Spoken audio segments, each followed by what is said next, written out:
sukacita sekarang itu karena kuat gagamu, ya. Pengalaman yang saya alami yaitu mengenai istri saya dulu tahun 2010 mengalami kasus, ya, yang dia boleh sengaja dikatakan saat itu tergoda untuk iming-iming duit dengan jalan mengurus orang masuk ASN pegawai negeri. Dia kenal seorang cukup yang bisa menguruskan, dan si cukup ini menjanjikan kepada dia akan diberi rupiah per kepala yang lurus. Dengan iming-iming seperti itu zaman itu 2010 masih perlukan Wonosobo untuk mengurus anak-anaknya ke depan supaya bisa menjadi pegawai negeri. Singkat cerita, mulai terbius akal pikiran dari istri saya. Padahal saat itu kami sudah pelayan di gereja, ya. Tapi itulah namanya ibu-ibu selalu kan kumpul makan duit.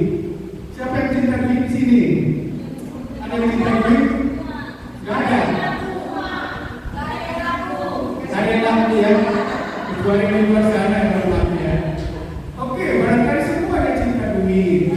Hanya saja jangan mau dikuasai oleh duit.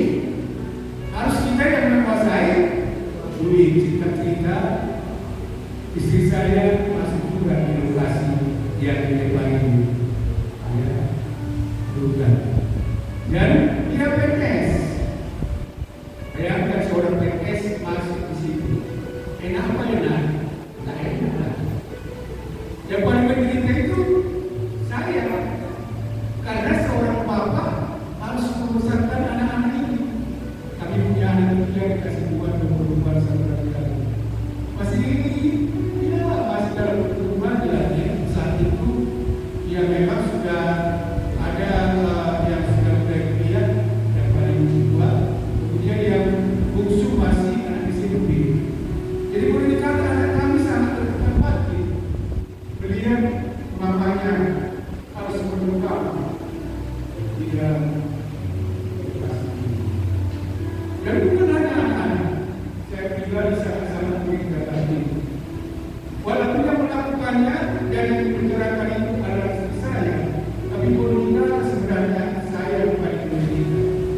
Karena saya yang paling diuber-uber daripada semua korban itu. Saat itu yang dia uruskan ada sekitar kurang lebih 52 orang dengan uang sogok rata-rata di atas 100 juta. Bayangkan berapa M yang harus dia setor kepada cukup itu. Singkat cerita, pada tahun itu kalau sebelum-sebelumnya si cukup ini mulus bekerja sama dengan Menpa, bekerja sama dengan apa namanya satu lagi yang menguruskan CPNS itu aman mulai 2019 kalau nggak salah ada 2000-an. Tapi tahun 2010 berubah peraturan pemerintah yang sebelum-sebelumnya apa-apa pun ditentukan urusnya dari pusat. Tapi tahun 2010 berubah peraturan sehingga kepala pimpinan daerah masing-masing menentukan lulus atau tidak calon PNS kita. Sehingga korban hukum ini semua nggak ada yang lulus. Uang yang sudah disetorkannya ke pusat puluhan M, paling sedikit 60 M. Kalau masih 60 M ini disetorkan ke sana.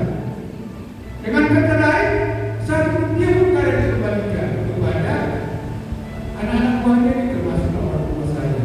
Sehingga semua korban itu menuntut kepada keluarganya. Sama-sama tadi dia berhubungan termasuk kepada keluarga itu. Sehingga dengan cerita di rumahku macam pasar malam, orang-orang datang dari berbagai sudut Sumatera Utara. Dia berkumpul ke rumah. Yang menghadapi siapa? Ya saya. Orang rumah sudah ditahan di Polda atau sudah melarikan diri ke Jakarta itu bekerja si cukup kita. Karena si cukup ini kadang-kadang itu di Medan, padahal rumahnya di Medan, keluarga itu di Medan. Cuma ya saya bersuka saja yang salah yang ini mau mencontohkan dalam saksi yang saya ini adalah bagaimana kami mendapatkan pertolongan Tuhan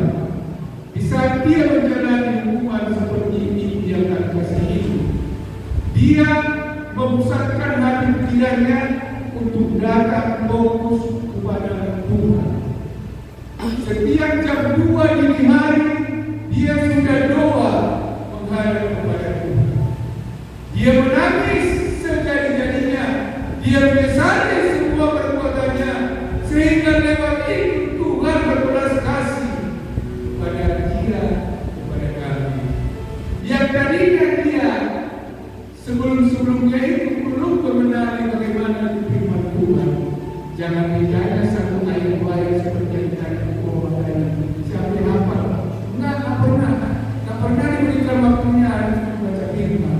Tapi setelah di dalam ini, dia seperti sekolah anak kita diizinkan Tuhan. Jadi saya bilang juga kepada dia menghibur, angkatlah kamu sekarang menjalani universitas teologi di dalam ini.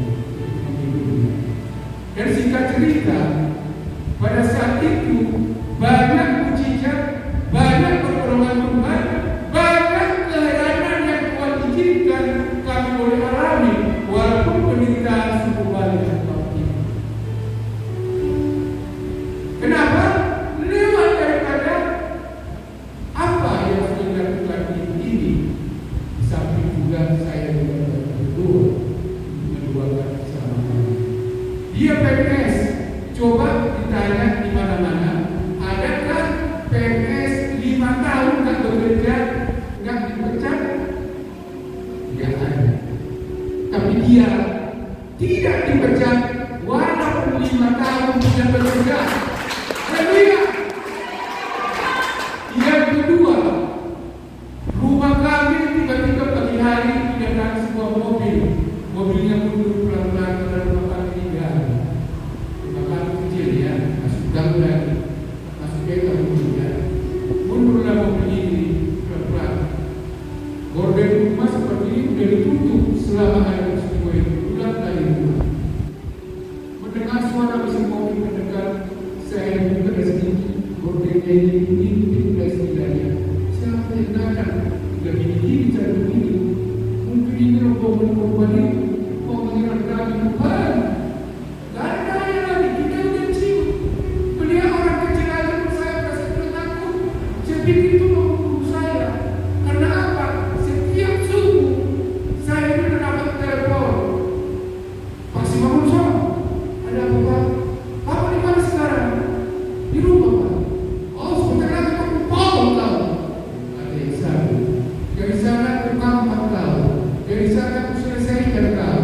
Setiap pagi orang bertelepon keluarga dari korban-korban itu. Bayangkan kalau setiap pagi kita diteror seperti ini, sanggup jalan hidup ini. Jadi pada saat itu kawan-kawan itu gak ada harta air mata keluar dari sini. Ibu dia terkasih.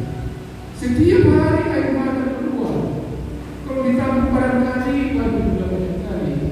Ya, kalau diperas sampai tangan setidaknya sudah bisa airnya itu mengalir. Tapi di dalam hal itu pertolongan Tuhan juga banyak kami dapatkan. Tak bisa kami berdiri. Singkat cerita, di sini pun dapat kemudahan. Ada famili yang kami selama tidak tahu dibutuhkan, termasuk orang sudah punya jabatan. Lewat itu sehingga di sini ruangannya diberikan ruangan yang istimewa. Ya, dulu sekarang tahu ruangan narkoba sangat istimewa. Ya, diberikan ruangan yang lain. Kalau kamar yang lain bisa kejar. Tapi kalau untuk narkoba pada besar, maka kawan mereka yang disuruh pilih di situ. Siapa istri rupanya? Nggak ada bapaknya, sama-sama nggak ada bapaknya yang lain. Tapi karena Tuhan yang tidak ada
Tuhan mengatakan berani memaksa kita berangkat, kenapa banyak yang di atas kapal dia tidak gelar. Ayo maju terus. Kita bukan bekerja untuk manusia, tapi kita bekerja untuk Tuhan. Kalau kita bekerja untuk Tuhan, tiada perkara yang firman Tuhan sudah katakan itu.